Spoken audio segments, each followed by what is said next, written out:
people often make this mistake, they feel they've been hired for their past success.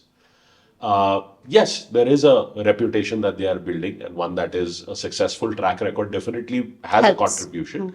But beyond that, the reason you're being promoted, especially at that very senior level, is because of your ability to reinvent yourself. And even this very promotion that somebody gets to a C-level role like a CEO is because you have that dynamism, that ability to suit the need of the hour and take decisions while you may not have all of the information to be able to take that decision. It's literally like jumping off of a cliff and realizing you have to grow your wings before you hit the ground. Your career is like a living, breathing organism, and building great careers requires nurturing them with strategic guidance. Hi, my name is Sawan Kapoor, and I'm India's leading career coach, also known as the Career Guy. Welcome to the Career Headquarters.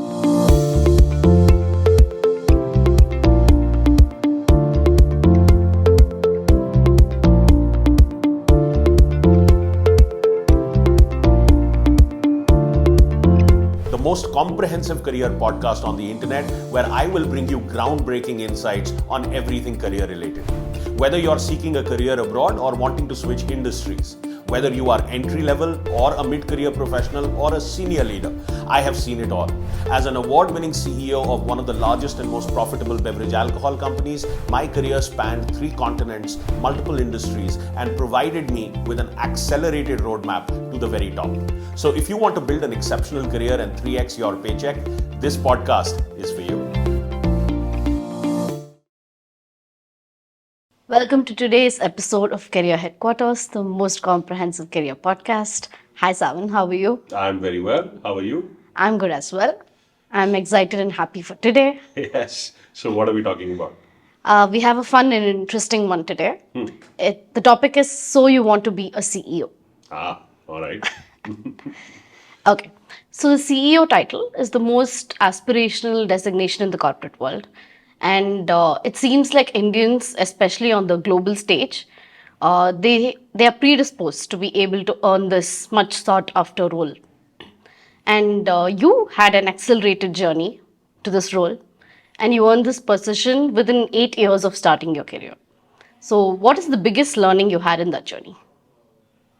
The biggest learning, wow. That's a hard question because, trying to identify one thing that led to it is going to be difficult. But there is so much that goes into being able to become that person who is worthy of calling themselves a true CEO. But if I was to boil it down to the essence of what was the one thing that allowed me to do that, I would have to say it is the ability to accept feedback. Okay. That would by far be the number one thing that led to I can speak, from my own perspective, that led to me accelerating my journey to that road. All right, that's interesting. Can you please elaborate on this? See, a person who cuts off the channels of feedback, it's like you're putting the last nail in your own coffin. Feedback allows you to be able to reinvent yourself and helps grow your capacity for solving complexity and unfair situations. And the world is an unfair place. Please don't live under the fallacy that the world is a fair place or the world owes you anything or it will treat you fairly. Bad things can happen to good people, right? So feedback is that tool that allows you to unlearn and then relearn in a manner where you are ready for what lies ahead. And people often make this mistake, they feel they've been hired for their past success. Yes, there is a reputation that they are building, and one that is a successful track record definitely has a contribution. But beyond that, the reason you're being promoted, especially at that very senior level, is because of your ability to reinvent yourself. And even this very promotion that somebody gets to a C-level role like a CEO is because you have that dynamism, that ability to suit the need of the hour and take decisions while you may not have all of the information to be able to take that decision. It's literally like jumping off of a cliff and realizing you have to grow your wings before you hit the ground. So their need to grow has to be greater than their need to be right in a situation. And I can tell you a certain amount of emotional intelligence has to have accumulated in you to be able to respond and not react, whether you're dealing with difficult people or unforeseen situations or unexpected challenges. Uh, it requires you to be mindful, and mindfulness is the ability to be able to step outside of yourself and observe the kind of emotional response that is coming up. And it's almost like you're watching your thoughts in slow motion, and you have the ability to evaluate every single thought and come to understand, will this have a positive impact on the situation, or will it further deteriorate the situation? And if it has a positive impact, then you associate with that thought and you manifest those emotions and bring that to life. But if it does not have a positive impact on the situation, then you have that emotional intelligence, you have that wherewithal, that stability, that substance to let that thought go. And your ego will fight this because your Yes. ego will want to be right. So when you have a healthy ego is when you recognize that there is both light and darkness in you and can see the same in others. So I think there's a famous saying which states that when ego comes, everything goes, and when ego goes, everything comes. So I think it's really true in context of somebody rising to become a CEO, because that has to be very much in control. The CEO role, for as glamorous as it sounds, it's not about you. It's about others. It's about Yeah. service. So this defined ability to be able to take that U-turn when you are wrong, framing things in a manner where they are suggestive, and yet you leave yourself room for gaining more insight before you take the decision. This is very critical as a CEO, and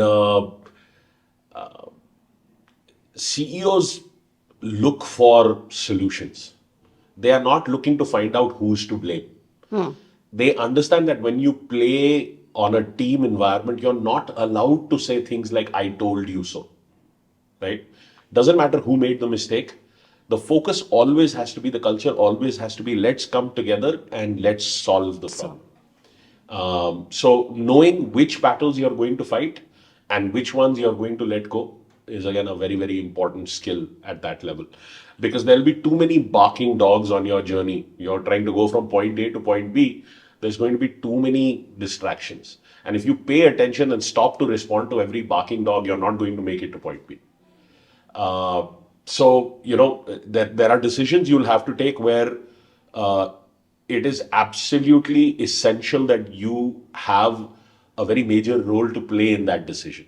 And then there are going to be things where you can be a receiver of the consequences of somebody else taking the decision. And learning how to differentiate between the two is going to be critical.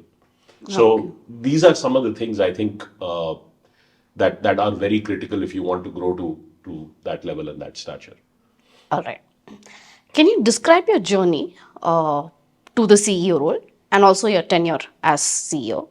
The reason I'm asking this question is in a learning environment, like in a classroom, the lesson is given to you first and then you take the test. But in real life, it's the other way around. The test comes first and then you learn the lesson. Right. So I'm sure your response to this question will help working professionals appreciate these deeper learnings and accelerate their own journeys. Yeah, that was very well stated. Earlier I was talking about how you jump off of a cliff and you have to build your wings on the way down. So it's very easy to intellectually appreciate personal development that needs to occur for you to go on to become a CEO. But intellectual appreciation is not the same as first-hand experience, right? Knowledge is not equal to application. So imagine you're standing in a big city like London or a Paris or a New York or a Dubai, and you're in the downtown area and you're looking up. You're probably going to be able to see a few buildings, right? Some of the tall skyscrapers. Now imagine you put in the effort to climb up to the very top of the Burj Khalifa, right? Tallest building in the world. Now, what you are able to see standing on top of the Burj Khalifa is thousands of times more, right, than what you could see when you were standing on the ground. The mind has a hard time quantifying this, that your horizon, the scale and pace at which you engage with life, is going to grow thousands of times. That's the growth in your perspective that you require, and how you engage with life. Based on that, how you perceive information, how you take decisions, and how you act on decisions. All of that needs to grow in that capacity. So the little things that irritate you, they don't irritate a CEO because they've sorted themselves out. The pressure that you feel when the workload increases and you get a little difficult to deal with doesn't happen with the CEO. See, they were all born as blank canvases. A Ratan Tata, a Narayan Murthy, a Indra Nui, a Anand Mahindra, a Jeff Bezos, a Elon Musk, they were all born as a blank canvas. It is how they, took on the challenges that determined their capacity for success. So, I can tell you, I made this goal to want to becoming a CEO in 2006. And I made it at a time when I had just lost my job. I had been fired. So I had been through sufficient personal development, attending seminars and courses and things like that, to know that this is just temporary, right? This loss of a job is just temporary. But it does take a stability in your mindset to be able to plan that goal at a time when you've just lost your job. So I made this was a 3-year goal that by 2009, I want to make it to this level.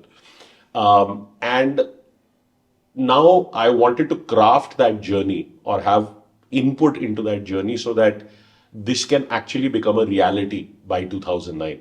So there were some very specific things that I was looking for. I was looking to join a company where these things were pervasive. The first thing that I wanted was an enthusiastic environment.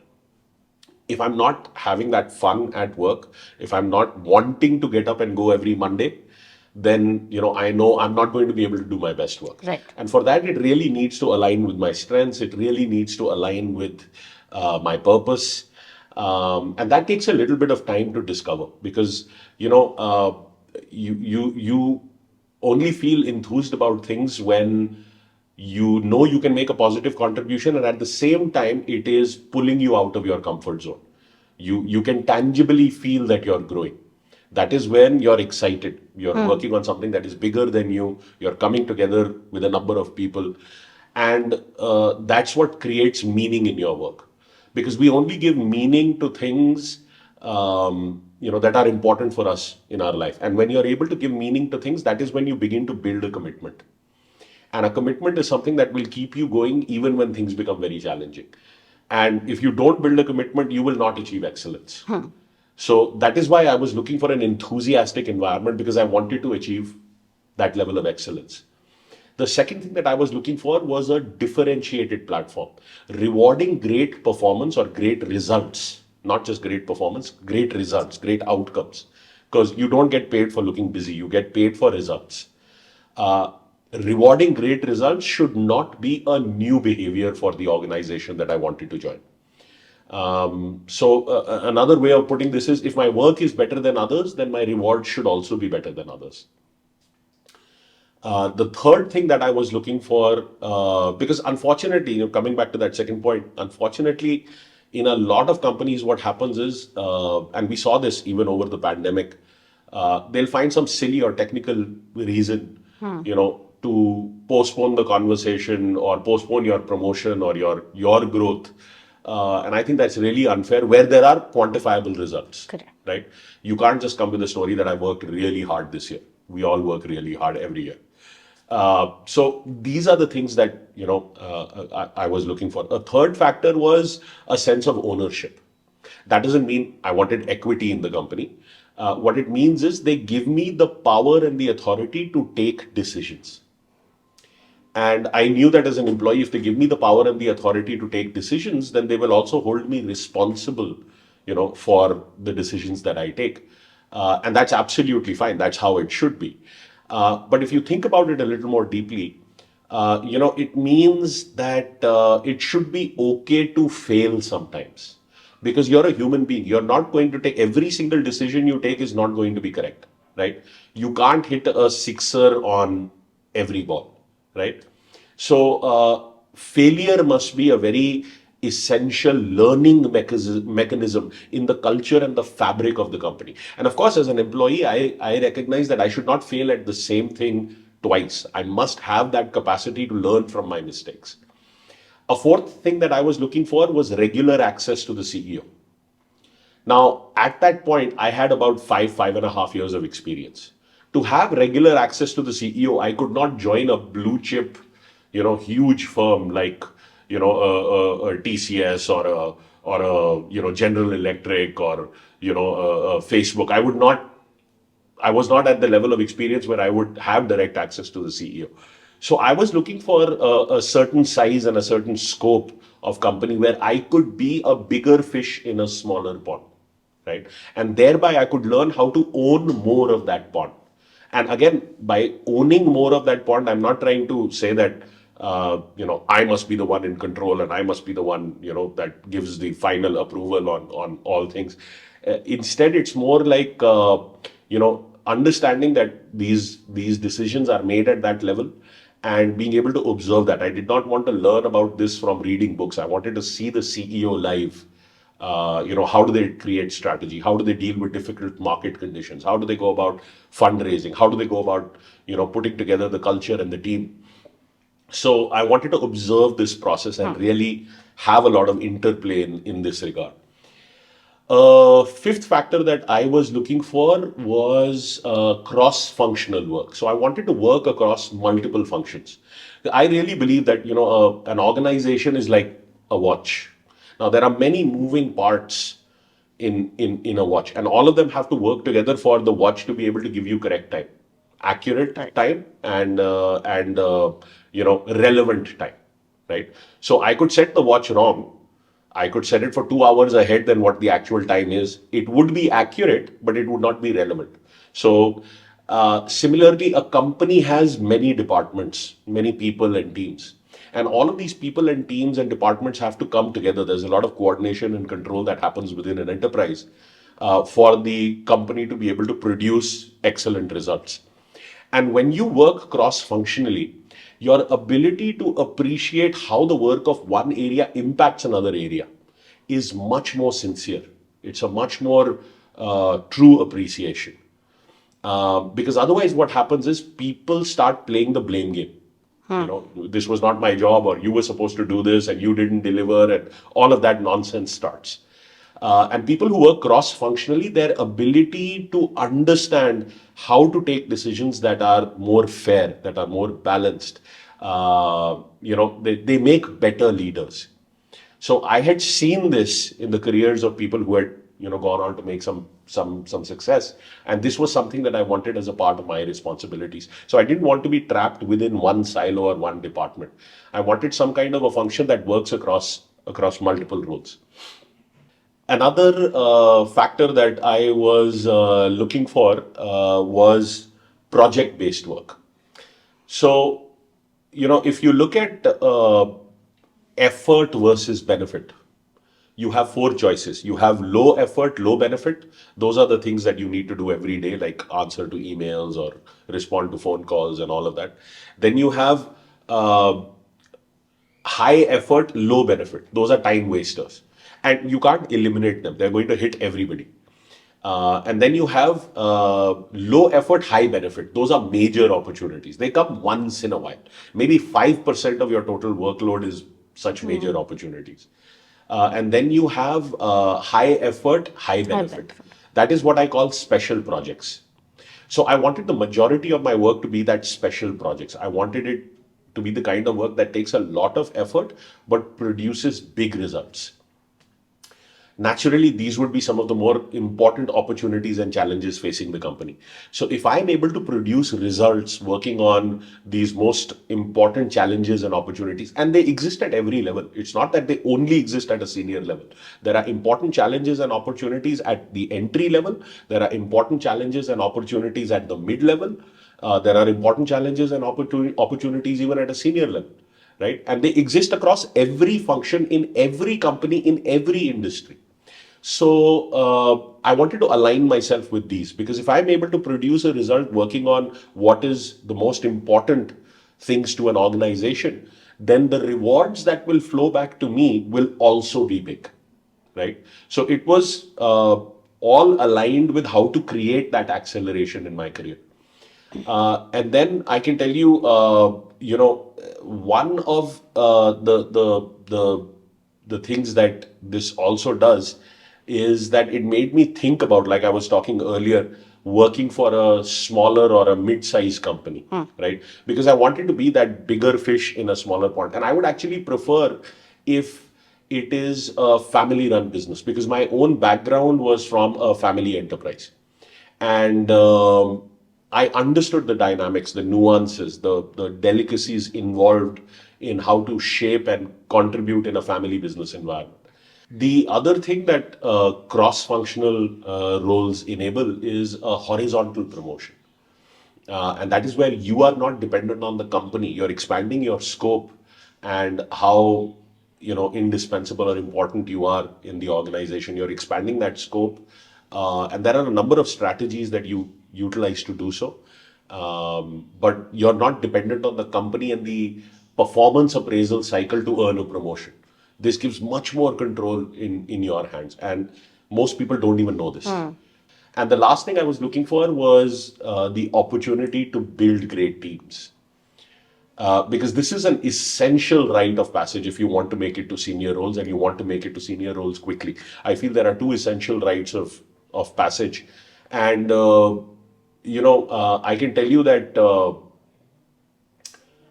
we've done, I think there is a separate episode that we have on these two professional superpowers, but Correct. namely, one is understanding how to build and lead exceptional teams, and the other is understanding what 20% of your responsibilities are most directly connected with the financial statements of the company. So these two are very critical in being able to give that acceleration to your career. So these were some of the factors that led to being able to create an accelerated career for myself. And then I can tell you, once I got to that role of CEO, um, it was the team that came together. That was a big part of my success. I was fortunate in being able to lead such people. So what was essential was that I get to see some patterns in my career, because success leaves clues. And I always thought that these five are going to be very critical. The first one is finding the right fit. And finding the right fit means being in a role where there is a long-term picture in mind. I must fit very well into the culture of the company. I must enjoy the people that I work with. I must admire and respect them. And I must also be able to solve those extraordinary needs, the needs that go beyond the job description for an organization. So that was one thing that I wanted to experience consistently through my career. The second thing was understanding my own value through the value that I contribute. So the first thing there is to understand how value is generated in the organization, what the company values, how that is related to my role, and can I translate that knowledge into meaningful action, and thereby build personal worth for myself as I grow my career. That is something that I wanted to do. And your value lives in your skills, your talents, your education, your experiences, your base of knowledge, and your personal qualities. But all of this is brought to life through your attitude. So, a bad attitude is like a punctured tire. You could have a Rolls Royce or a Ferrari or a Porsche or a Mercedes. You could have any fancy car, but if you have a punctured tire, you're not going anywhere. The third thing was I wanted to practice a very specific brand of leadership, uh, which is known as, you know, a benevolent leadership. It's being interested in the success of others, and your own success being a Result. byproduct of helping others succeed. Because if you boil leadership down to its core essence, it's all about helping people, teams, projects win.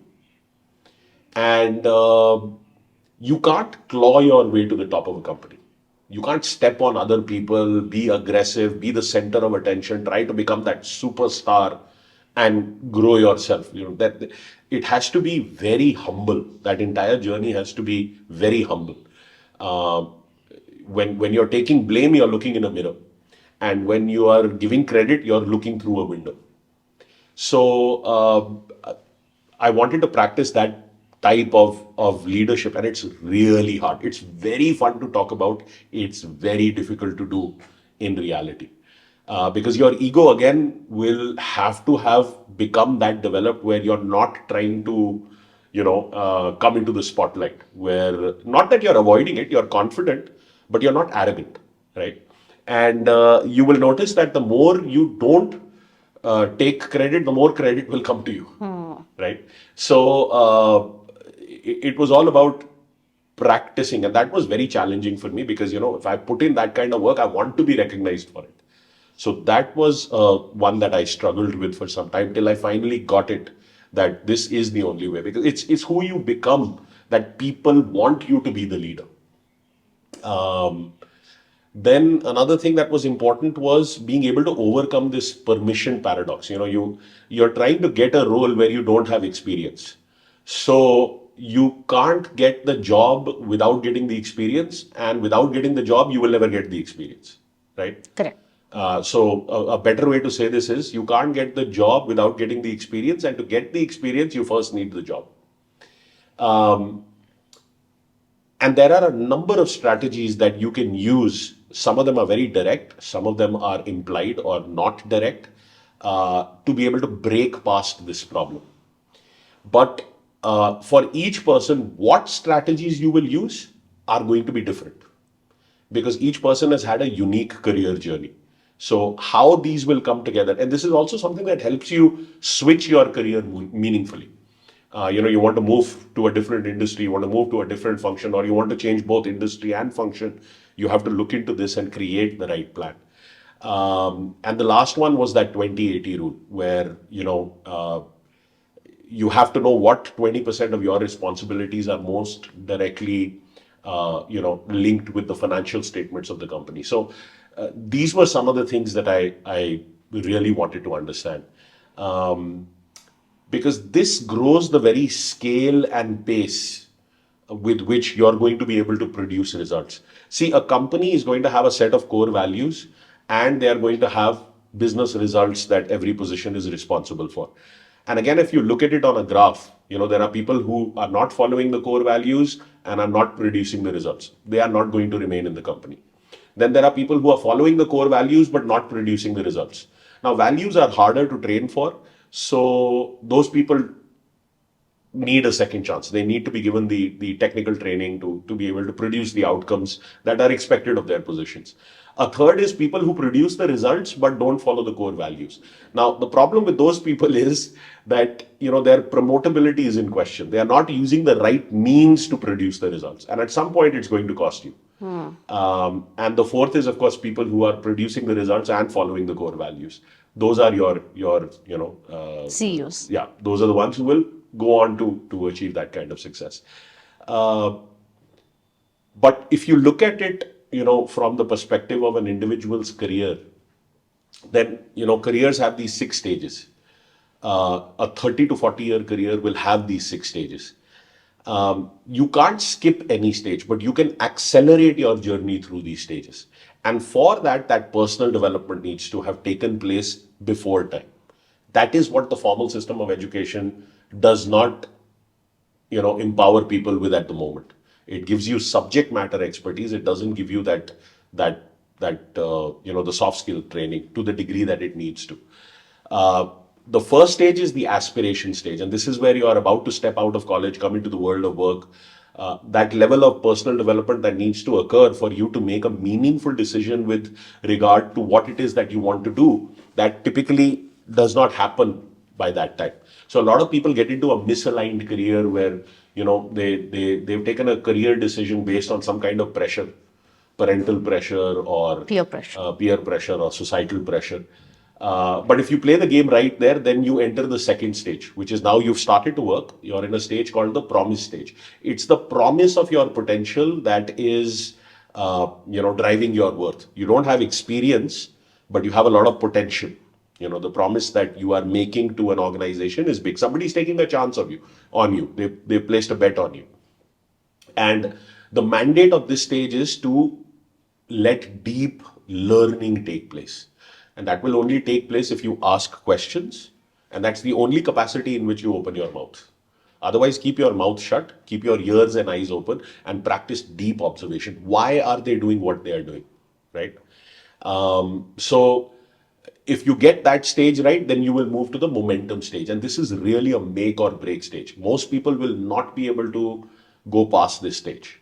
Uh, this is where solid opportunities will come if you are building the right track record, right? This is also the stage where you can begin to get headhunted, right? You're in the mid stage of your career now.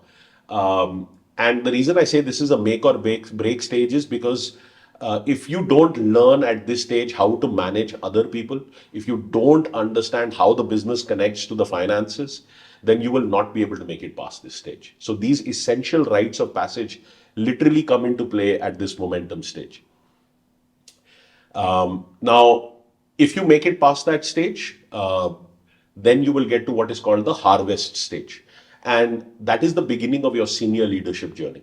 So this is a stage, like the name implies, harvest. It creates options, right? You can start joining the boards of companies, you can start joining industry bodies, you can have a small business practice, you can continue to grow your core senior leadership career. So it really creates options if you played the game right. And your people expertise and your subject matter expertise, your hard knowledge and your soft skills are both at a much more refined level in this stage. And if you get it right in this stage, then you come to my favorite stage, which is the encore stage. And this encore stage, the word encore means that, that grand finale, that final performance where you paint your professional masterpiece. So at this point, your people skills and your knowledge is at its highest. And that is where you can really step into that role of CEO and managing director or founder or whatever that very senior role is. Sundar Pichai is a great example of somebody in that stage, leading the largest technology company in the world. And yes, Indians are, I think, predisposed because our understanding of the human condition, by virtue of how we are raised and how we grow up in this culture, is very profound.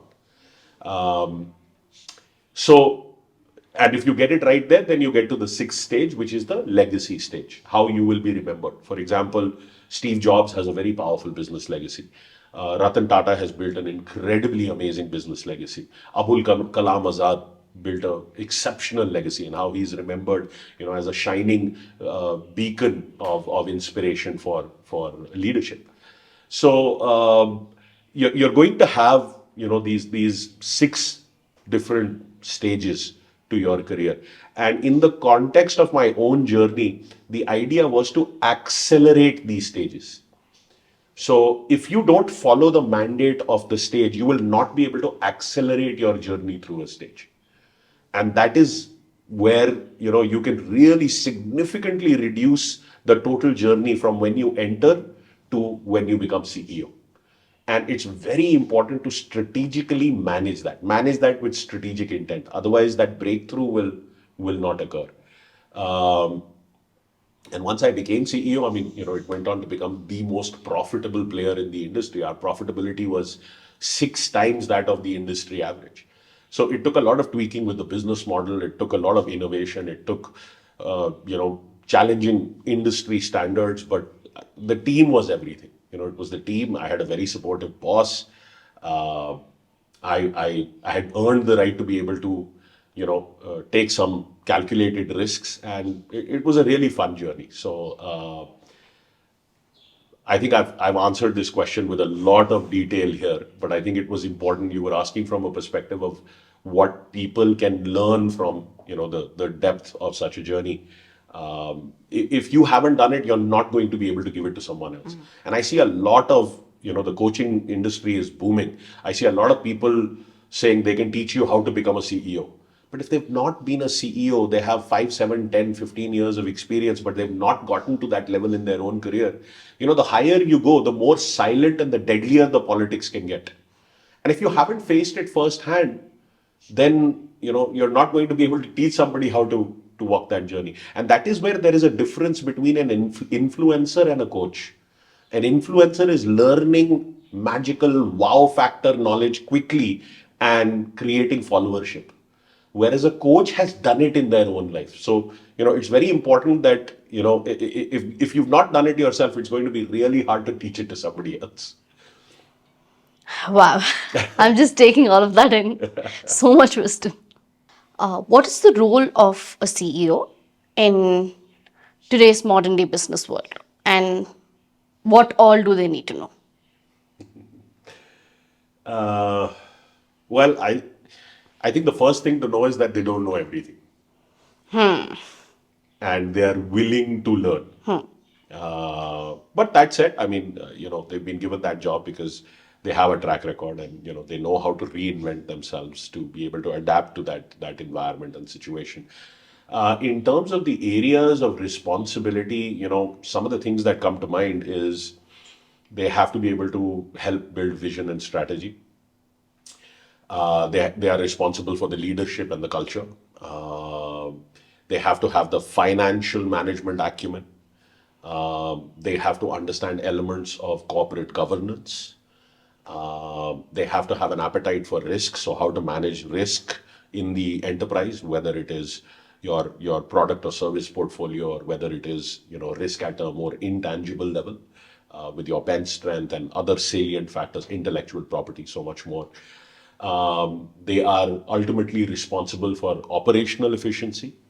They are the flag bearers for talent management. Eventually, the buck stops with them. Customer focus is another area that a CEO has to be very passionate about.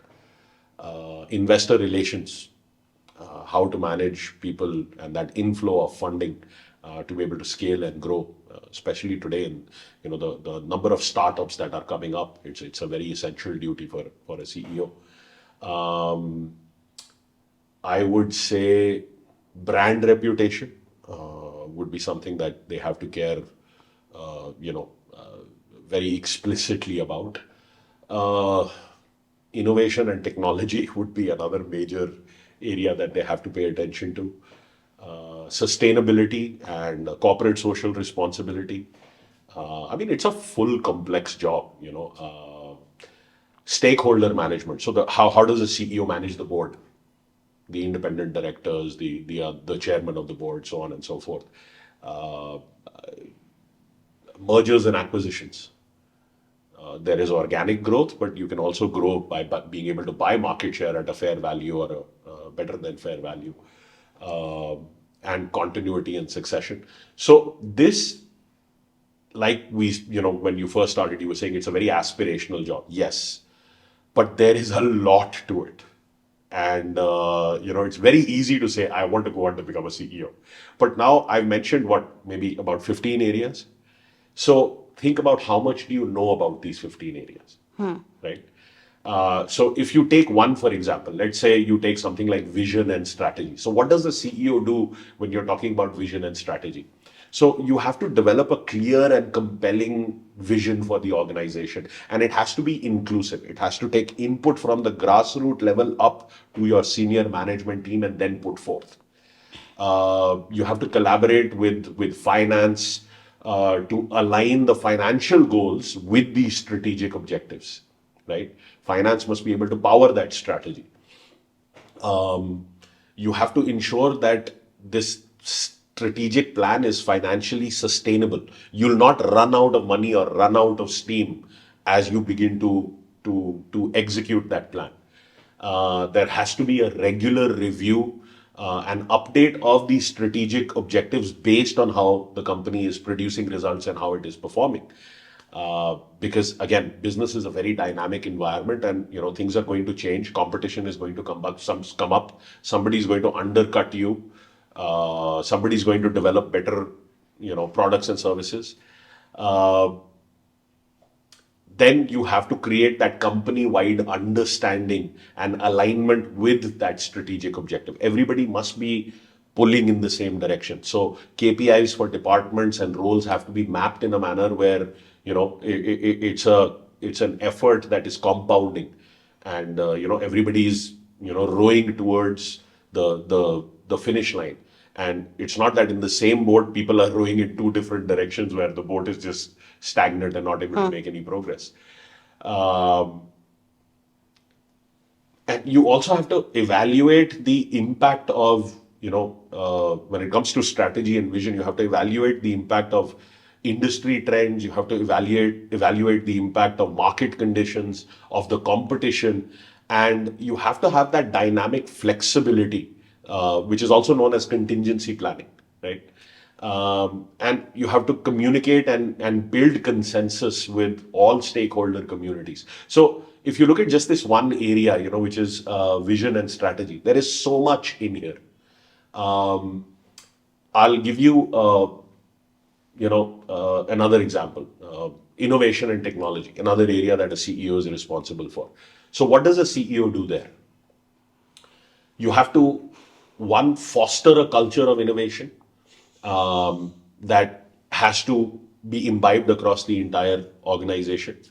You have to stay informed about emerging technologies and new platforms that are relevant to the industry and the business. Oversee the selection of the right technologies and then the implementation, the adoption, the rollout of whether it is an update or deployment of a new technological platform. Um, you have to encourage interdepartmental collaboration and set meaningful milestones for that knowledge management, that cross pollination.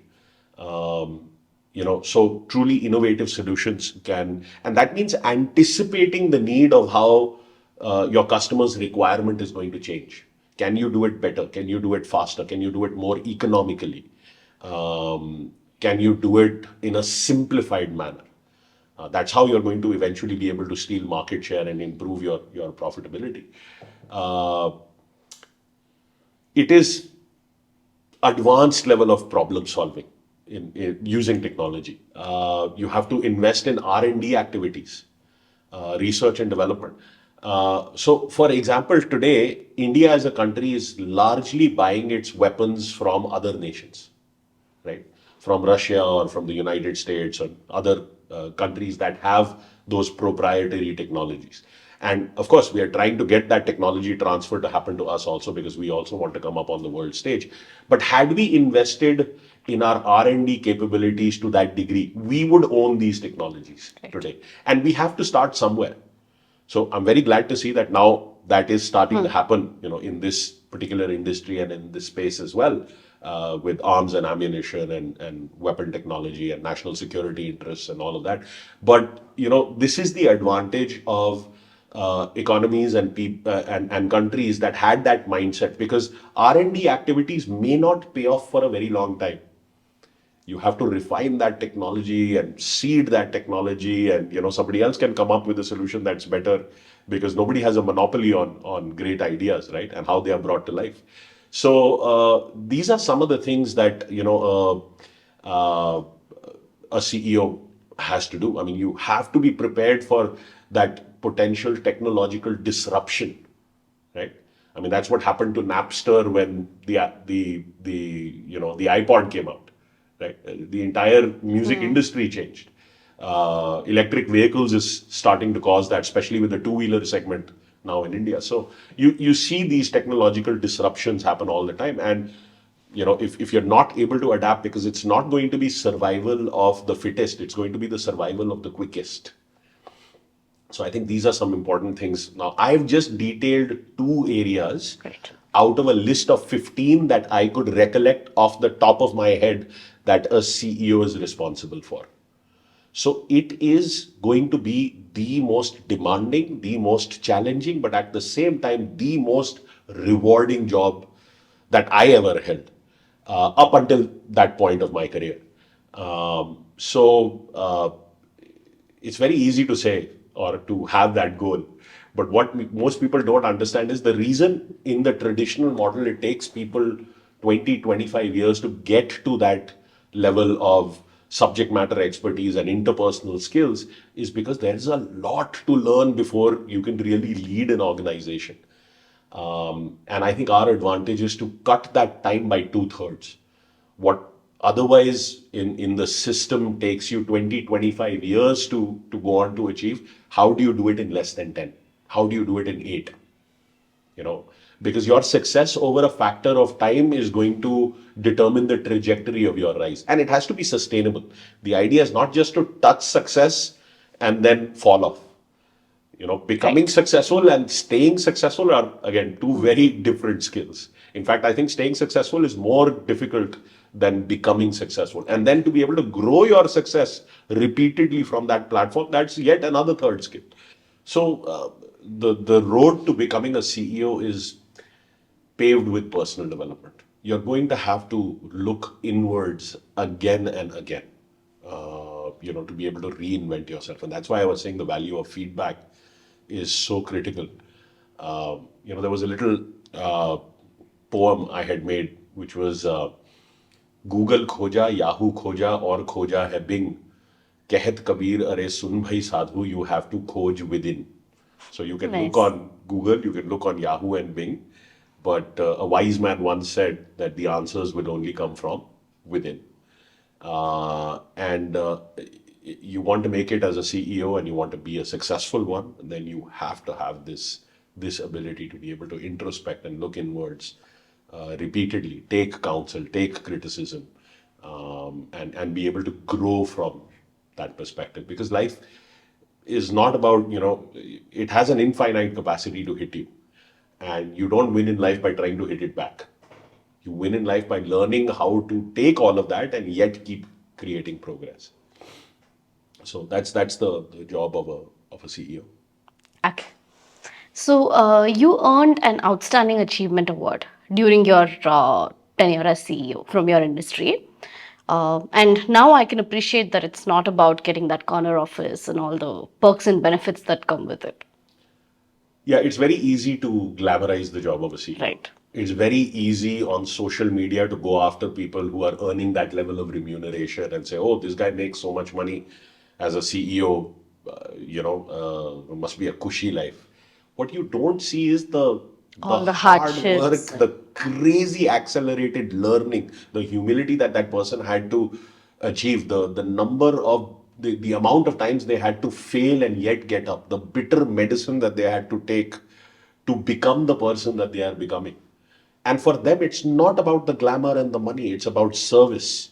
Any CEO who's doing a good job, who's worth their salt, knows that all of that is an outcome of who they are becoming. Because winners and losers can both have the same goals, right? It's not very difficult to write down. We all want the big house, the fancy cars, the great bank account, the loving relationships and family, the fitness and the health.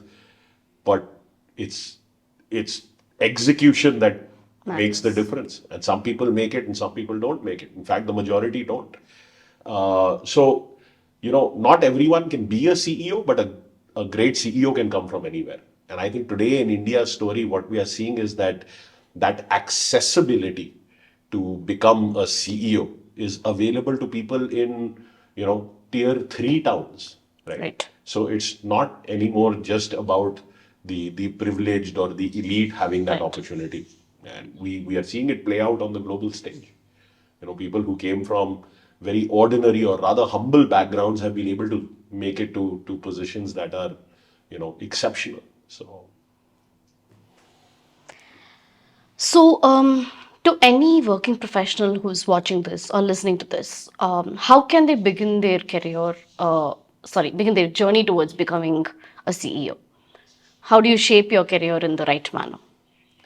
in short, work with a career coach.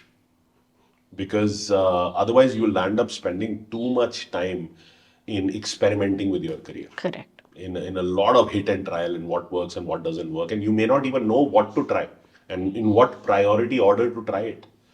That's the advantage of that level of strategic mentoring. If you're serious about your career, then you need to have it's the oxygen tank that is supporting, the breathing of your career, because your career is like a living, breathing entity, and it's much easier to build a career with strategic intent than to fix a career that has gone wrong. Now, even for that, you are going to need a career coach.